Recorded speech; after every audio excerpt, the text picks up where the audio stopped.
This has always been a bipartisan bill going way back to 1986, as I complimented Congressman Berman for helping me with this in the House of Representatives in my first term in the United States Senate. But Durbin, Leahy, and Kennedy working on it very closely this time, and all members of this committee further backs that up. Today, the False Claims Act is the government's most powerful anti-fraud tool, recovering more than $64 billion in taxpayers' money since the amendment passed in 1986. The Justice Department has even said that the False Claims Act is the #1 tool for fighting and deterring fraud against the government. Now, more than ever, the False Claims Act is necessary to combat cases of fraud, waste, and abuse in government funds. In 2020, the Justice Department opened a record number of False Claims Act cases and investigations due to sweeping number of COVID-19 related allegations. This is only beginning. Immediate action to strengthen the FCA provisions is absolutely essential to protecting the taxpayers' money. And this is an example of the Congress being a check on the judicial branch of government. And the sad part about this is, because I keep referring to the Escobar case, we're in a problem just because a dicta stated in the Escobar case, not because of anything that's very clear in the decision. And thank God not every court case since then has relied on the dicta. Some of them have gone contrary to that.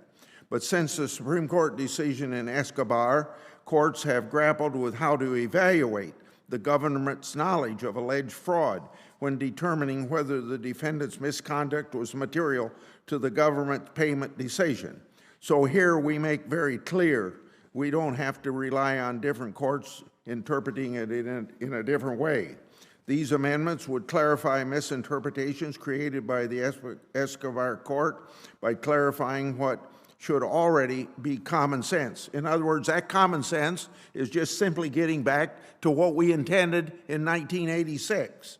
The government's continued payment of a claim, despite knowledge of fraud, is only probative of materiality when no other reasons can be articulated by the government's continued payment. Now, I know some of my colleagues believe the government's decision to continue paying a claim should automatically be dispositive. They have bought into what is now the healthcare lobby's lies that not only doing so will increase healthcare costs, but let me say to you this: were healthcare costs highest prior to Escobar? Of course not. These are the same groups of people that hike drug prices on seniors while defrauding Medicare at every turn. Last year alone, healthcare fraud accounted for about $8.1 billion of false claims recovery. I think we get an average about $3 to $4 billion a year from this legislation. So it looks like healthcare costs might even take up more than half of the reason to keep this legislation strong. So we have a chart here that says two things: where healthcare fraud is, and also to show that this law has a disciplining effect on people that are inclined to fraud. Because when we first started this legislation in 1987, it was because we exposed $750 hammers and $600 toilet seats in the spare parts purchasing by the Defense Department. That made a very strong case to strengthen the key TAM provisions of this legislation. And you can see how defense spending, the blue line here, has leveled out. But it hasn't had the same disciplining effect upon health care, although I assume without the False Claims Act, you'd have even more fraud in both of these instances. So I hope you understand that it isn't only getting back fraud money, but what we save as a result of the disciplining effect on people that might be fraudsters, that won't be fraudsters, because they might get caught at it and get it back. So let's see, where did I leave off here? Last year, so out of this $1 8/10 billion, most of that money was returned to the Medicare Trust Fund. So this not only protects the taxpayers, but it protects the Medicare program. I also want to point out that I spoke to healthcare systems in Iowa, and we're not aware of a single instance where this action would cause harm or be unfair. So I only say that because in my state, we don't have this problem of worrying about whether we have a strong False Claims Act. So I think it confirms, if you play by the rules and don't attempt to defraud the government, this bill will not impact you. Simply relying on the government's payment history without further context will inevitably lead to erroneous outcomes and increase in fraud. These changes are more important than ever. Over the last several months, the government has spent trillions of dollars towards relief programs and stimulus packages in response to the pandemic.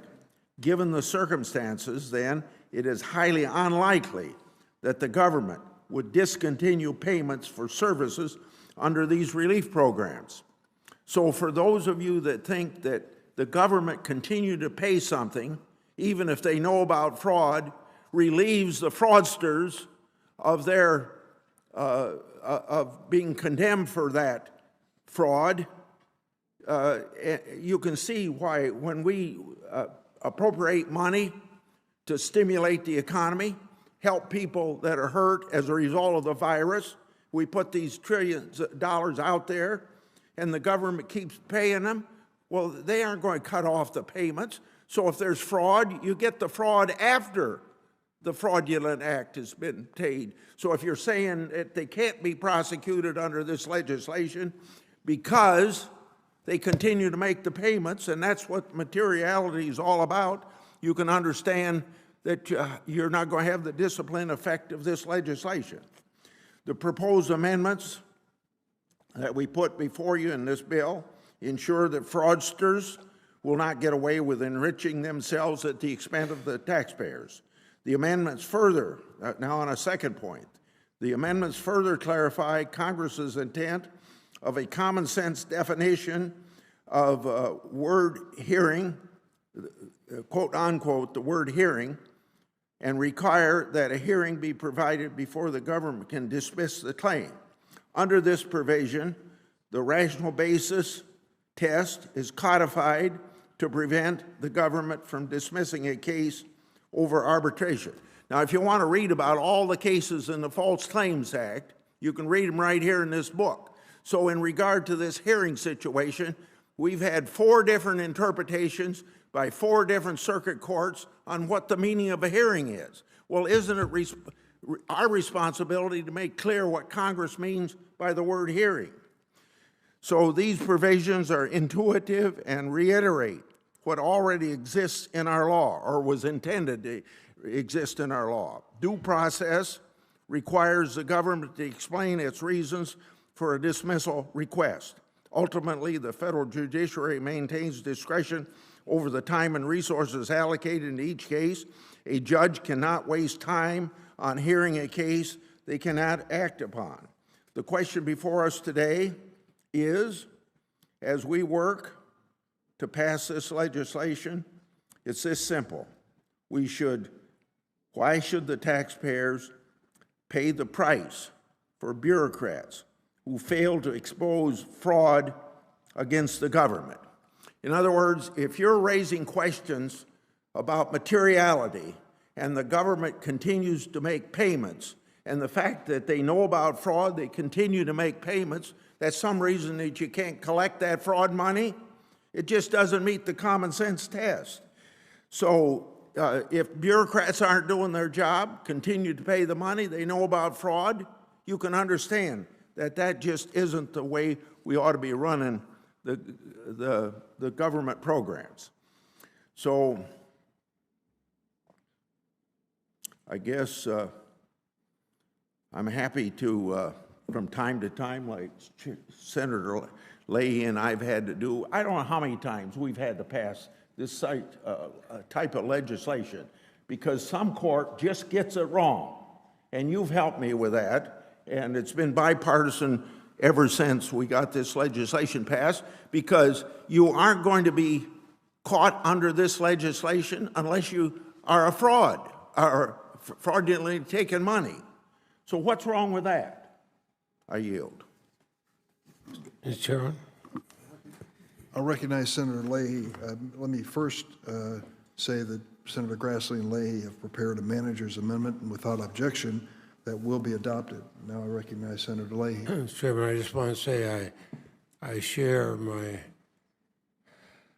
friend Senator Grassley's passion in this, but as a Vermonter and New Englander, I may be a little bit quieter in my statement of that. But we have worked closely together on this, and I strongly support it, and I applaud Senator Grassley for his work, and I applaud his cooperation with working with others on this. Does any other senator seek recognition to speak?